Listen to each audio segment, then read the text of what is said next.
Beekeepers, start the new year with no Varroa mites on your colonies. Here's a test right here. This is an older colony. It's really large. At this point, it's still large. It's not wrapped. I'm going to compare it with you guys that are wrapping your hives during the winter, and you really aren't checking the colony very well. You just wrap it and assume the colony's okay if you see bees at the top. So we'll see who does better.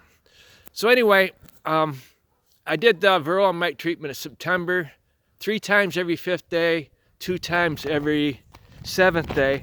And then it's recommended to do 1 more treatment during the winter when your colonies don't have brood anymore. So I know my colonies will keep laying up through sometimes even into December. So I was waiting to see how it went, and I had a few colonies shrink dramatically, and they had Varroa mites. And I saved those colonies, and then I decided, okay, I'll go ahead, I'll do all of them. So I did some 2 days ago, and I did these outside ones yesterday. I have a total of 153 colonies. I did 98 the day before yesterday and 55 yesterday. And today I'm in here. I'm getting ready for the cold weather. Don't be deceived by this warm weather we've had. I'm in here. I've already done my window colonies on the east side this morning. And I checked every one for Varroa mites in the bottom board, or on the bottom board, and every one had Varroa mites. So then I started doing it randomly. Yep, everyone had Varroa mites. So I'm over here. I've already done this stack here. You know, again, this is what makes me outperform, or why I can outperform every beekeeper in the United States. Please, if you are doing something like this, put a video on YouTube. Help other beekeepers. This right here is the only way you can save your colonies during the winter. Okay, I haven't found any colony with brood, so I'd say none of my colonies have brood. So the Varroa mite treatment, I use acylic acid with a Vrox vaporizer.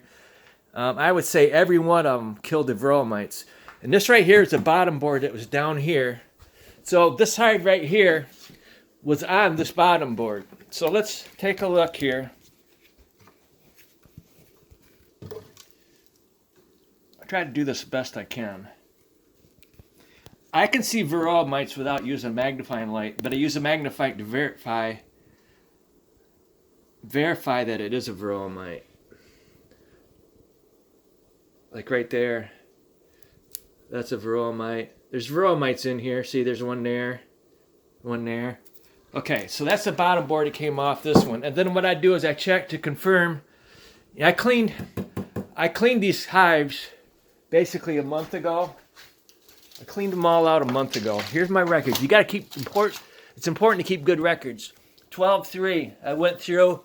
I cleaned them all out, and I stuck an insulated filter on some of them that had small colonies. So these were cleaned out a month ago. So I know this right here is from the last few weeks. And here's the acylic acid residue. And if you see a Varroa mite on that residue, you know that fell out within a few hours after doing the treatment. So it's been 2 days since these were treated. There's Varroa mites on there. Here's another one. And this right here is the colony that was on this bottom board. And again, there are Varroa mites all over in this. Some colonies had just a couple. Other colonies had more. So basically, I saved my colonies. They shouldn't have any other issues other than the toxic chemicals in the hive. I keep saying about 10%. I don't want to exaggerate. It depends. It could be more for you or less, depending on how many crop farmers are in your area.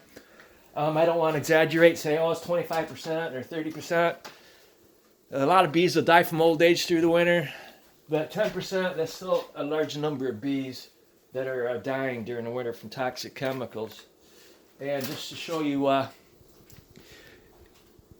keep the screen open during the day and at night. And then sometimes I even open up these doors here. There's no heat on in this room. The bees create too much heat, so I just open the doors.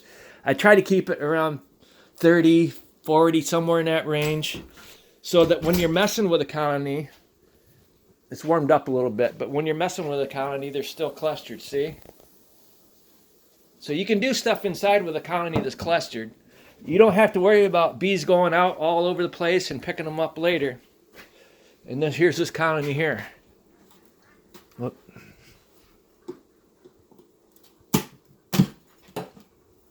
See? That's a large colony. So is there anybody in the United States that can outperform me? I currently have 153 colonies. I don't expect to lose any this winter. I lost one last winter right here. It got too cold. Now that I've done my treatment to get rid of the Varroa mites, in 4 weeks I'm going to be putting in pollen substitute, end of January. And in mid-February, those colonies that aren't on that pollen substitute, I'm going to start checking for queens. A few days ago, I found the colony. It was small, and I thought, okay, they probably don't have a queen. They didn't have a queen going into winter, and they didn't have enough winter bees, and sure enough, there was no queen in that colony. I combined that colony with another small colony. I don't really consider that a loss of a colony. It's a loss of a queen. I used the bees in another colony to help increase that one. So when you lose a colony, you get a dead out. The only dead out I've had in the last couple of years was over here last winter. So I won't have any dead outs I'm expecting, and I want to see if anybody else can compete with me, match me. You can't outperform a no dead out or no colony loss for the winter. So anyway, I'm going to sign off now. Hopefully you don't have any Varroa mites in your colonies, because if you think you got rid of all of them, you're going to find out in the spring your colony's dead. Okay, thank you.